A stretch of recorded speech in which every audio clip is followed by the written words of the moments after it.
C'est l'heure du bulletin Afrique avec vous, Denise Lafafiette. Bonjour. Bonjour Didier Fondin.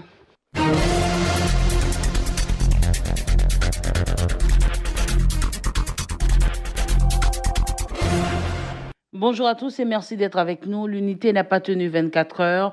Deux poids lourds de l'opposition congolaise ont annoncé dès lundi qu'ils se retiraient de l'accord de Genève. Un accord signé la veille pour désigner un candidat unique de l'opposition, Nadège Kofi. Les présidents de l'UDPS, Félix Tshisekedi, et de l'UNC, Vital Kamerhe, affirment avoir reculé sous la pression de leur base à Kinshasa après l'accord surprise à huis clos à Genève avec 5 autres ténors sur le nom d'un outsider méconnu, Martin Fayulu. D'après cet accord, M. Fayulu, à la tête d'un petit parti peu représenté au Parlement, devait défendre les chances de l'alternance face à l'ex-ministre de l'Intérieur, Emmanuel Ramazani Shadari, le candidat du président Joseph Kabila au pouvoir depuis près de 18 ans et qui a accepté de se retirer. Quelques minutes après, M. Tshisekedi, l'ex-président de l'Assemblée nationale Vital Kamerhe, a embrayé à son tour la marche arrière, toujours sur Top Congo, en annonçant le retrait de sa signature pour respecter la volonté de sa base. Avant l'accord de Genève, M. Tshisekedi et Kamerhe avaient été investis candidats à l'élection présidentielle par le congrès de leur parti. M. Tshisekedi, fils du fondateur de l'UDPS, Étienne Tshisekedi, passait même pour favori dans la course à la candidature unique de l'opposition devant M. Kamerhe. Un sondage le présentait comme le candidat de l'opposition le plus populaire. Inversement, l'UDPS et l'UNC déplorent le manque d'assises du candidat unique désigné à la surprise générale à Genève, Martin Fayulu, en dehors de sa province du Bandundu. 21 candidatures ont été validées par la Cour constitutionnelle pour la succession du président Kabila au pouvoir depuis janvier 2001. Et les élections législatives au Tchad qui devaient se tenir en novembre ont été repoussées. Nous avons prévu la tenue des élections législatives pour le mois de mai selon notre chronogramme qui sera examiné et éventuellement adopté vendredi. C'est ce qu'a déclaré Abdraman Djassanabil, un membre du cadre national de dialogue politique.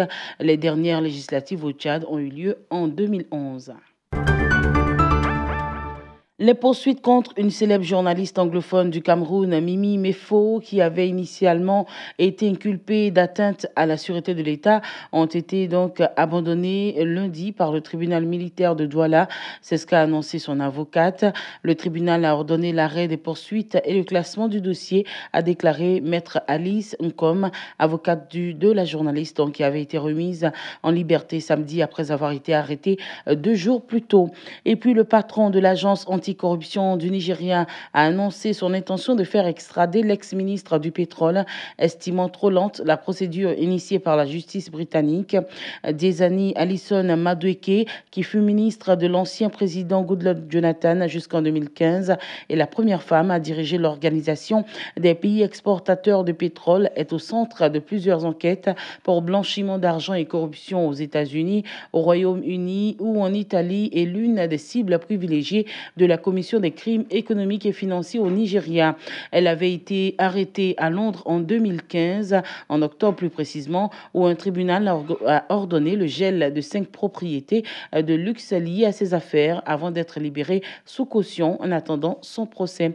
Et nous restons au Nigeria. Acquitté en première instance, un jeune Nigérian a été condamné à la peine capitale hier mardi par une cour d'appel dans l'état du Plateau au centre du pays.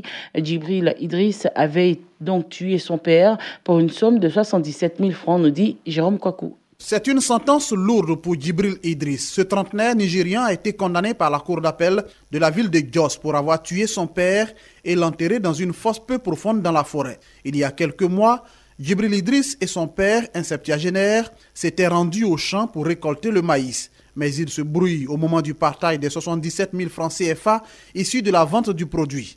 Pensant mettre fin à cette dichotomie, Djibril Idriss va tuer son père. Poursuivi pour homicide volontaire, le jeune paysan est acquitté en première instance en vertu de son innocence. Insatisfaits du jugement, des parents du défunt vont interjecter appel.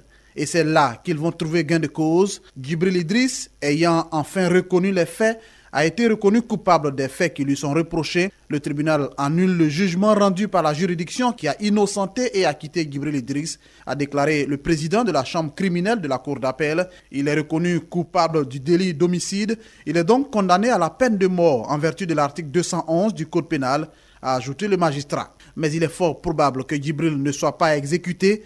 En effet, bien que le Nigeria fasse partie des gros utilisateurs de la peine capitale dans le monde entier, des observateurs indiquent que Abuja n'exécute pas ses condamnés à mort depuis de longues dates. Et c'est ce qui met fin à ce bulletin Afrique sur Radio Côte d'Ivoire. Merci de nous avoir suivis. Je vous laisse en compagnie de Didier Fondin.